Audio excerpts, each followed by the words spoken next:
তৃণমূল কংগ্রেসের পক্ষ থেকে এবং তৃণমূল ছাত্র পরিষদের পক্ষ থেকে অসংখ্য ধন্যবাদ জানাই এবং অভিনন্দন জানাই। আপনারা দীঘায় এসছেন, দীঘা পূর্ণ স্নান করছেন, তার জন্য অসংখ্য ধন্যবাদ জানাই। আমরা যেমন দেখে থাকি সচরাচর যে দীঘায় সমুদ্রে জলের ঢল হয় বা জলের ঢেউয়ের ঢল হয়ে উঠে পড়ে, কিন্তু আজ ব্যাপারটা পুরোটাই অন্যরকম। জলের সাথে সাথে দীঘার বুকে অসংখ্য অজস্র মানুষের দল দীঘার সমুদ্রের ধারে পড়েছে। দীঘায় এত মানুষ আসছেন, এত ভালোবাসা দিচ্ছেন, তার জন্যে আমাদের বুকটাও ভরে উঠছে এবং আমাদের ক্যাম্পের পক্ষ থেকে অনেক ভালোবাসা জানাই, অনেক অভিনন্দন জানাই।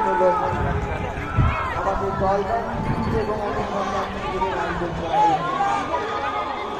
আমাদের এই অনুষ্ঠানটার মধ্যে লাল কালারের ব্যাগ পাওয়া গেছে, নদীর ব্যাগ। ওই ব্যাগটিকে আপনি